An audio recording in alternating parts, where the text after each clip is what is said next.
sehat, salam sejahtera untuk kita semua. Perkenalkan, saya Bidan Ellen dari UPT Puskesmas Nele. Hari ini saya akan berbagi informasi tentang kanker serviks atau kanker leher rahim agar adik-adikku generasi penerus bangsa dan generasi milenial sekarang dan semuanya yang akan menonton video ini lebih memahami tentang kanker serviks sehingga kita semua bisa memproteksi diri atau melindungi diri dari kanker serviks. Baik, yang pertama kita akan membahas tentang apa itu kanker serviks. Pengertian kanker serviks menurut beberapa ahli yang dapat disimpulkan, kanker serviks adalah keganasan atau tumbuhnya sel-sel tidak normal pada leher rahim. Dan mari kita membahas tentang leher rahim atau serviks. Kita lihat pada gambar di samping. Anatomi dan letak dari leher rahim berada di antara rahim dan vagina. Jadi berdasarkan gambar tersebut, leher rahim adalah saluran berbentuk tabung di bagian bawah rahim yang menghubungkan antara rahim dan vagina. Leher rahim memiliki panjang sekitar 4 cm dan lebar sekitar 2 cm. Meskipun terlihat kecil, leher rahim dapat membuka dan melebar sebagai jalan lahir saat persalinan berlangsung. Dan apa penyebab dari kanker serviks ini? Kanker serviks disebabkan oleh virus, yaitu human papillomavirus atau disingkat dengan HPV. Pada 95% penderita kanker leher rahim, terdapat infeksi HPV yang ditularkan melalui hubungan seksual.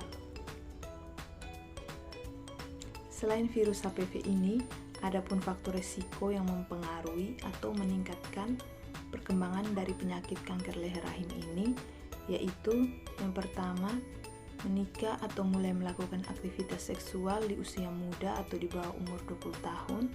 Pada usia ini, organ reproduksi wanita atau sel-sel masih belum matang dan sangat sensitif apabila terpapar virus HPV ini.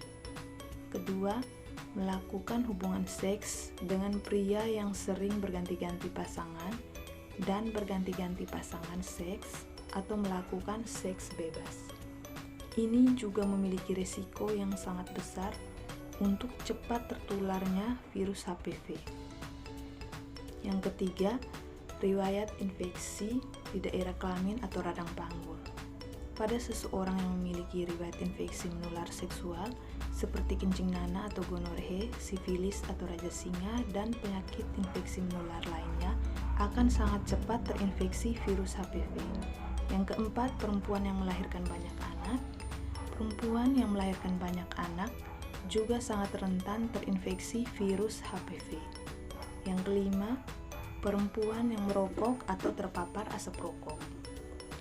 Rokok mengandung zat karsinogenik atau zat beracun yang kita hirup lewat asap rokok dan masuk ke paru-paru, kemudian menyebar ke pembuluh darah dan sel-sel leher rahim menjadi sensitif dan rentan terinfeksi virus HPV. Yang keenam, kurang menjaga kebersihan alat kelamin.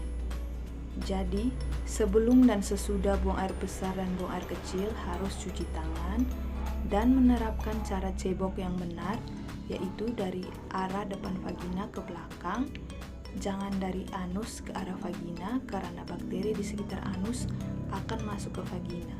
Kemudian, selama masa haid juga penting menjaga kebersihan daerah kewanitaan seperti mengganti pembalut haid sehari 3 atau 4 kali atau pembalut haidnya sudah penuh harus segera diganti. Yang ketujuh, penurunan kekebalan tubuh. Orang dengan HIV dan gangguan kekebalan tubuh lainnya sangat rentan terinfeksi virus HPV ini. Dan perlu untuk kita ketahui, setiap wanita berisiko terkena kanker serviks. Untuk tanda dan gejala dari kanker serviks ini adalah pada stadium awal biasanya tidak muncul gejala yang khas, jadi penderitanya masih belum mengetahui kalau sudah terinfeksi HPV atau sudah ada bibit kanker dan masih bisa beraktivitas seperti biasa. Gejalanya akan timbul pada stadium akhir, yaitu stadium 3 dan 4, Seperti yang pertama, haid tidak teratur. Haid tidak teratur ini biasanya berlangsung berbulan-bulan, bahkan menahun, dan ini patut dicurigai menuju ke kanker serviks. Yang kedua, nyeri panggul. Nyeri panggulnya biasanya menjalar ke pinggang dan tungkai serta tidak akan hilang dengan obat pereda nyeri. Hal ini juga patut dicurigai mengarah ke kanker serviks. Yang ketiga, nyeri saat berhubungan seksual dan nyeri saat buang air kecil. Hal ini disebabkan sel kankernya sudah menyebar sampai ke kandung kemih dan organ reproduksi lainnya. Yang keempat, keputihan berbau, berwarna kekuningan bercampur darah seperti nanah. Jadi, keputihannya berbau busuk, keluarnya banyak, dan mengalir.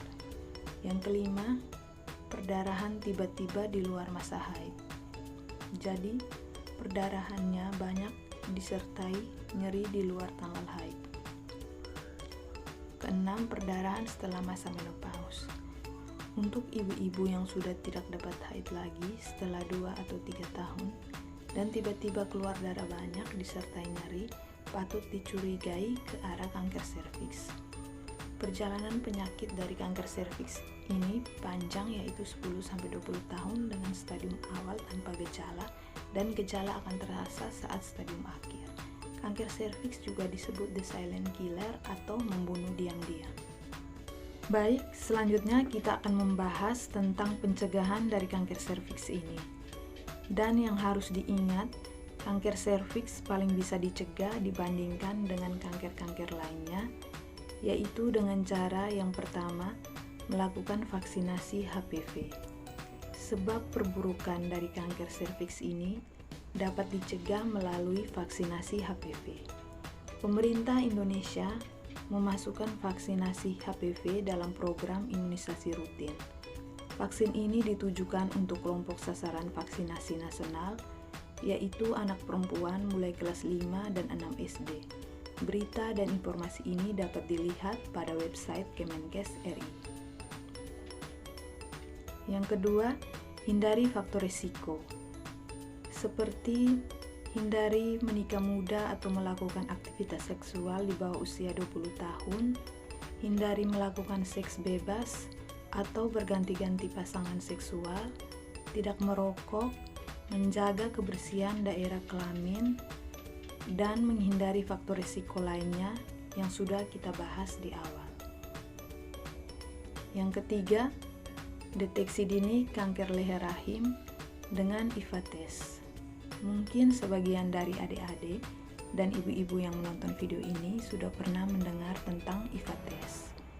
Jadi IVA test atau inspeksi visual asam asetat merupakan cara sederhana untuk mendeteksi kanker leher rahim sedini mungkin.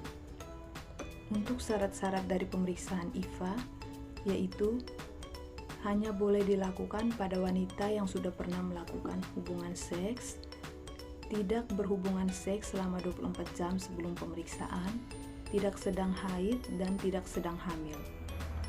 Keuntungan dari IVA test merupakan pemeriksaan yang sederhana, mudah, cepat, dan hasilnya dapat diketahui langsung. Pemeriksaan IVA membutuhkan waktu 1-2 menit. Jika pada leher rahim setelah diolesi larutan asam asetat hasilnya berubah warna atau timbul bercak putih, maka hasilnya positif.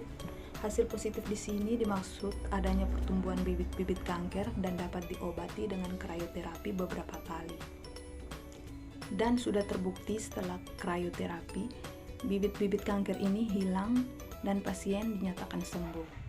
Dan perlu diingat, ini akan efektif bila bibit kanker dideteksi lebih awal, maka bisa diobati. Selanjutnya, setelah diolesi asam asetat, hasilnya tidak ada bercak putih, maka hasilnya dikatakan negatif.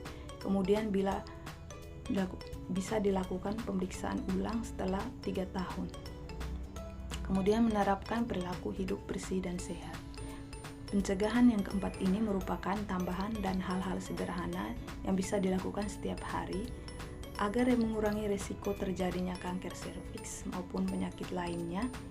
seperti mencuci tangan sebelum makan dan cuci tangan sebelum dan sesudah buang air besar dan air kecil, olahraga teratur atau beraktivitas yang mengeluarkan keringat, tidak merokok atau hindari asap rokok, kemudian konsumsi buah dan sayur agar memenuhi kebutuhan vitamin dan mineral, kemudian banyak minum air putih 8 gelas sehari, dan kurangi konsumsi garam, gula, dan minyak. Sekian sharing informasi tentang kanker serviks.